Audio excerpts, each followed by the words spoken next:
Hello, Mars can't hear me yet because there's too many things to mute. Mars is here now, if she's here. Hello. Yes. Hi, hello, hi. Hi, hello.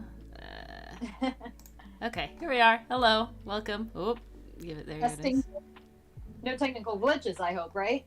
No, it just rebooted. That was it.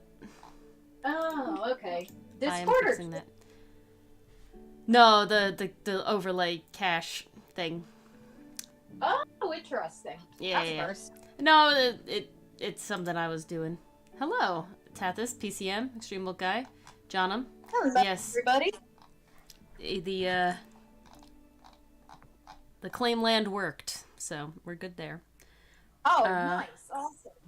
What else was I going to say? I need to plug in stuff because everything's unplugged.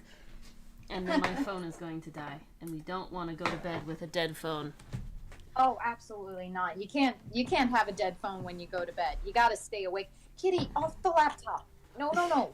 For way too long. Yeah, exactly. All right. Tea party time, Okay. indeed. Away from the mic, kitty. So, Oh my goodness. I My thought we cat wants could... to scream, everybody. I actually... I edited down a bit PCM's sort of story, since we did miss a couple days, to a quick light reading, hopefully maybe about 15 minutes Ooh, of okay. everything that has been posted in Discord campfire stories. Oh, And nice, so nice. we will do that, I think, first, and then we can talk about our Pathfinder deal. Otherwise, I will be... I know it said plants on the Discord thing. That was kind of the idea, but then Dylan and I talked about different plants, so we have to make those plants still, and that's actually tomorrow. So I don't have anything for today, except I do have 2 ttrpg commissions that I am working on. Oh, very nice. So that's what this is, one of them, and then this is the other one, and so that's what I will be working on today, after we read PCM's story in some sort of epic DM voice, as I have edited it. Everyone knows you have the epic DM voice. Yes. Or you can take turns, whichever works. All right. Cat top? No. Depends on what you want to talk. All right. Let us start. So yes, we've been a bit behind on PCM stuff because we've been cinder bombed multiple times and distracted by other things. So we're giving Neffy the rightful thing. I did make it very Neffy-centric PCM, so certain things where it was talking about what other party members doing, I did sort of cut that out to shorten it. But here we go. I feel if they're important to the story, PCM, you can add anytime you want. It is your story, after all. Yeah. But I think a lot of them we will find later on if they come into play or not. But Rootin' Tootin' Cowboy Cassidy Clay, leader of the beast hunting division of the Red Talons, was briefly held in place by a well-timed hold person spell. However, Cassidy was not alone. With a sharp whistle, his trusty steed Drake leapt from the bushes to assist him. Being quickly surrounded, Moonpaw lets the winter wolf loose to help protect herself and her children. Holding their ground while protecting Monty so he could call for help, the party was outnumbered. As the balance started to shift in the cowpoke's favor, an icy fog covered the battlefield, and a chill hung in the air. A woman appears from the mist, confidently striding into battle, as she forms an icy path in her wake. With one look at the woman, Cassidy pales, as he immediately calls for retreat. Before his men could follow suit, the woman raises her arm up towards the battle and utters one word: freeze. Freezing air erupts from her hand, instantly turning all but one of the hunters into frozen statues where they stood. The blast of air was so frigid that resistance and immunities didn't matter. With that, the fight was over. Cassidy had escaped, and one hunter used the last of his strength to attempt to limp away. The woman turns a pointed glare in Monty's direction as he shrinks in his seat, as this is his mysterious boss, Vanessa, the Snow Queen. Oh, man. Neffy, the socially inept cinnamon roll, decides that this is definitely the moment she should try coming out of her shell, and tries to be super friendly with Vanessa. She is quickly dismissed, however, for talking too much, and is completely ignored after that.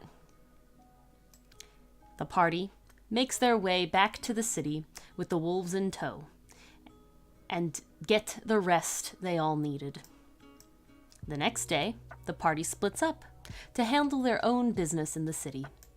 Neffy talks to the shadow snake in her bag, now named Mushu, and out of sheer desperation, Mushu accidentally reveals that he can, in fact, talk to her. After a bit of bickering, Mushu proposes a deal. Neffy lets him out of her bag to hide in her shadow instead, and in return, he'll give Neffy poison to fuel her new rapier. Mushu also admits that he tried to eat Neffy's soul in her sleep, but it burned him way too much to do so. While this would be terrifying for anyone else, Neffy was just happy to find out she had a soul at all. Meanwhile, Xavier went to see how the interrogation of the surviving hunter was going. It was not going well, so with Vanessa's permission, he stepped in to help with magic. Through charm spells, they found out that the Red Talons is actually composed of multiple organizations specializing in their own illicit trades. From most profitable to least, they are assassination, contraband, beast hunters, trafficking, and treasure hunting. There's also rumored to be a big boss that has control over all the divisions. The only leaders they could get information on from the captured hunter were the leaders of the beast hunters and the contraband divisions. The leader of the beast hunter division was Cassidy, and turned out that he was a far better leader than the previous one, making the division far more organized and profitable. The hunter also knows of 2 caves that Cassidy could have fled to. The other leader of the contraband division is extremely intelligent and ruthless, as he's rumored to have invented their most lucrative drug, Glimmer. Upon finishing in the interrogation, Vanessa moves to kill the prisoner. While Xavier does not stop her, he puts the guy to sleep beforehand. At first, Vanessa questions Xavier's motives, but is overall satisfied that his sense of morality won't get in her way. She offers him a job, but he declines. Both him and Neffy end up meeting at Marin's temple. Neffy insists that he talks to Marin first, but while no one is looking, he dives into one of the pews and disappears. Not knowing where Xavier went, Neffy and Marin go to run some errands around the city while also looking for Xavier. They complete their errands, but have not managed to find him. Upon returning to the temple, they see Xavier in the middle of the aisle, sweeping the floor. They question him about his disappearance, to which he just looks confused, pointing to the place he was sitting. Being a very ordinary-looking guy, Xavier had easily blended in with the crowd, hiding in plain sight. It had nothing to do with terrible perception rolls. Not at all. Marin invites Neffy and Xavier on a trip outside the city, as she has some cleric business to attend to and knows of a war veteran that might be able to help Neffy with her powers. After a short journey through the woods, they reach a decrepit-looking shack. The door opens and out walks a surprisingly young-looking man. He wears a neat white military uniform and has a single wing on his back. He is an ASMR. And he's also a PC from an older campaign, which is very nice to have. Gotta have that crossover. Glacius, the ASMR, invites the trio inside, and they take a seat at the table. During the discussion, Xavier finally pieces together that Neffy is also an ASMR. Upon his realization, Marin quickly tells Glacius that he has only 1 day with Neffy before rushing out with Xavier. A bit annoyed and panicked by the time limit, Glacius starts Neffy's training. It's a bit rough at first, as Neffy showcases her powers so Glacius can get a good gauge of what he's working with. Suddenly, his eyes glow, and his calm smile twists into a look of utter confusion. He asks Neffy if she knows of her parents, and if they've ever told her about celestials or darker planar beings. As Neffy shakes her head, Glacius summons a pseudo-dragon, which flies towards Neffy and begins sniffing around. After a moment, it glares at her shadow and lunges, grabbing Mushu in its mouth. With the serpent in the dragon's jaws, the pair of ASMRs interrogate the poor thing for some juicy Neffy lore. Turns out, Neffy always had devil powers.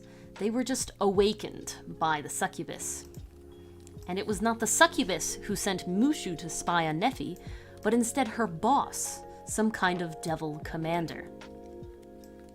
With this newfound information, Glacius offers Neffy an ultimatum. His patron can strip her of her emotions, giving her complete control of her powers.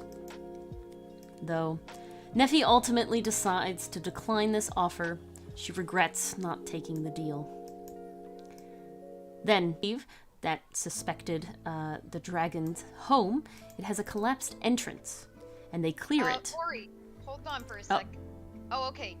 We lost stream for a sec. What? It went down for a moment. It went to the title card. Like that background when we're either on break or just open.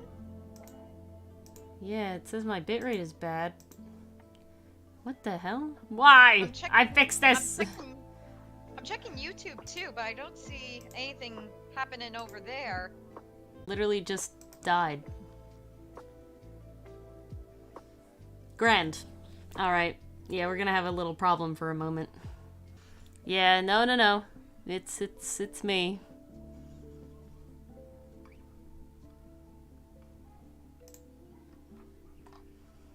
Very annoyed about this. Oh, Jesus Christ. What? Okay, you're back. That came. Yeah, I don't know. We had fixed Ori, it. And then it still disconnects, but it usually disconnects at, like, unimportant hours. It's very strange. If it's steady now, we should be okay.